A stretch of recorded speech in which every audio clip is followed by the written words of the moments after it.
मानस के सभी भक्तों को मेरा प्रणाम। आज की कथा रामचरितमानस के द्वितीय सोपान अयोध्या कांड के दोहा नंबर 49 से पुनः प्रारंभ करने जा रहे हैं। श्रद्धालु जन कथा का ध्यान से श्रवण करें। सिय की पिय संग परिहरै लखन किरै धाम, राज के भूजब भरतपुर नभ के जय बिन राम। सियापति राम जय जय राम, मेरे प्रभु राम जय जय राम।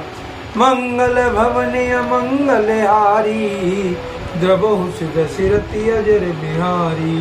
दीन दयाल ब्रज संहारी, हरहु नाथ मम संकट भारी। तुलसीदास जी इस दोहे का भावार्थ इस कारण से, क्या सीता जी अपने पति श्री रामचंद्र जी का साथ छोड़ देंगी? क्या लक्ष्मण जी श्री रामचंद्र जी के बिना घर रह सकेंगे? क्या भरत जी श्री रामचंद्र जी के बिना अयोध्यापुरी का राज्य हो सकेंगे? और क्या राजा श्री रामचंद्र जी के बिना जीवित रह सकते हैं? अर्थात न तो यहाँ पर सीता जी रहेंगी और न लक्ष्मण जी रहेंगे और न ही भरत जी राज्य करेंगे और न ही राजा ही जीवित रहेंगे। सब का सब अयोध्या का सारा उजाड़ हो जाएगा।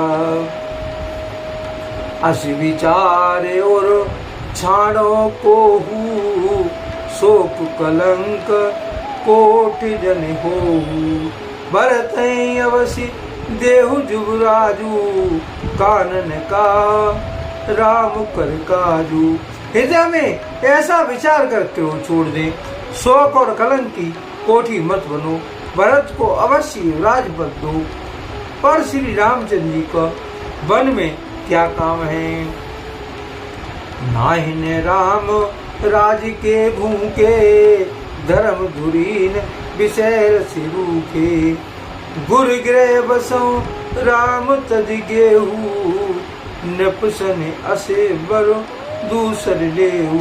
श्री रामचंद्र जी राज्य के भूखे नहीं है, वे धर्म की धुरी को धारण करने वाले और विषय रस के भूखे हैं, अर्थात उनमें विषय शक्ति है ही नहीं। इसलिए तुम यह शंका न करो कि श्री रामचंद्र जी वन न गए तो भरत के राज्य में विघ्न करेंगे। इतने पर भी न मानो तो तुम राजा से दूसरा ऐसा यह वर मांग लो कि श्री रामचंद्र जी घर छोड़कर गुरु के घर रहें। जो नहीं लगे हो कहे हमारे, नहीं लगे हो कुछ हाथ तुम्हारे। जो परिहास कीन कुछ होई, तो कहे प्रगट जनाबो सोई। जो तुम हमारे कहने पर न चलोगी तो तुम्हारे हाथ कुछ भी न लगेगा। यदि तुमने कुछ हंसी की है तो उसे प्रकट में कहकर जना दो कि मैंने जिंदगी की है। राम सर से सुत कानन जोगू, का कहें सुने तुम कहो लोगू।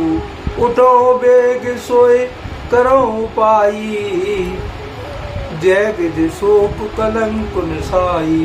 रामसरी का पुत्र क्या बन के योग्य है? यह सुनकर लोग तुम्हें क्या कहेंगे? जल्दी उठो और वही उपाय करो जिस उपाय से इस शोक और कलंक का नाश हो। जय भांति शोक कलंक जाए, उपाय करे कुल पालही। हट फेर राम जाते मन जन, बात दूसर चालही। जिमे भानु बिन जिनु प्राणु बिनु, तनु चंद बिनु जिम जामिनी। तिमे अवध तुलसीदास, प्रभु बिन समझ दो जियो भामिनी। जिस तरह नगर भर का शोक यह तुम्हारा कलंक मिटे, वही उपाय करके कुल की रक्षा कर वन जाते हुए श्री रामचंद्र जी को हट करके लौटा ले।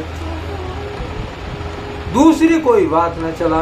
तुलसीदास जी कहते हैं, जैसे सूर्य के बिना दिन और प्राणों के बिना शरीर और चंद्रमा के बिना रात निर्जीव तथा शोभाहीन हो जाती है, वैसे ही श्री रामचंद्र जी के बिना अयोध्या हो जाएगी। हे भामिनी, तू अपने हृदय में इस बात को समझ विचार कर देख तो सही।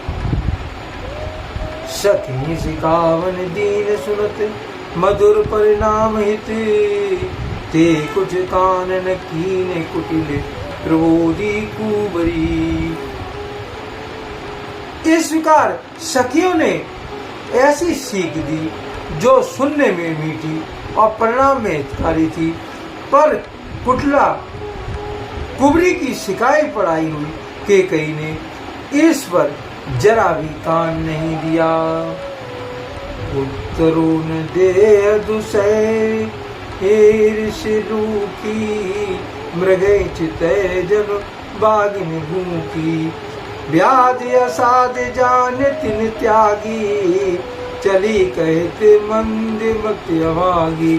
कैकेयी कोई उत्तर नहीं देती है, वो दुसै क्रोध के मारे रूखी बेमुक्त हो रही है, ऐसे देखती है मानो भूखी बाघिन हिरनियों को देख रही है।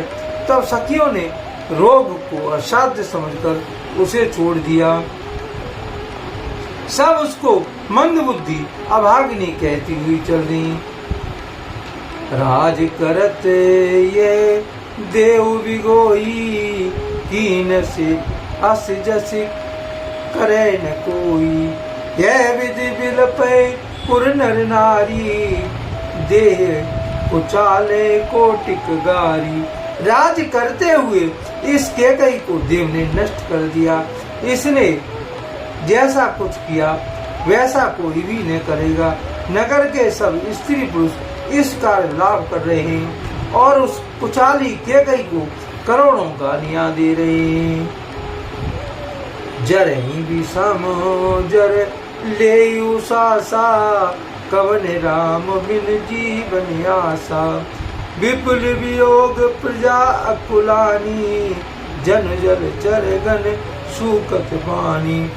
लोग विषम ज्वर भयानक दुख की आग से जल रहे हैं। लंबी सांस लेते हुए वो कहते हैं कि श्री रामचंद्र जी के बिना जीने में कौन आशा है।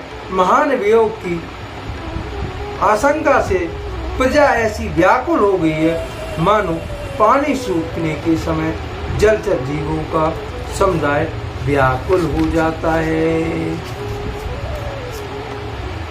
अति विषाद बस लोग लुगाई, गए मात पे राम गुसाई, मुख प्रसन्न चित चौगुन चाऊ, मिटा सोच जने राखे राऊ। सभी पुरुष और स्त्रियां अत्यंत विषाद के वश हो रहे हैं। स्वामी श्री रामचंद्र जी माता कौशल्या के पास गए। उनका मुख प्रसन्न है और चित्त में चौगना चाव उत्साह है। यह सोच मिट गया है कि राजा कहीं रख न ले।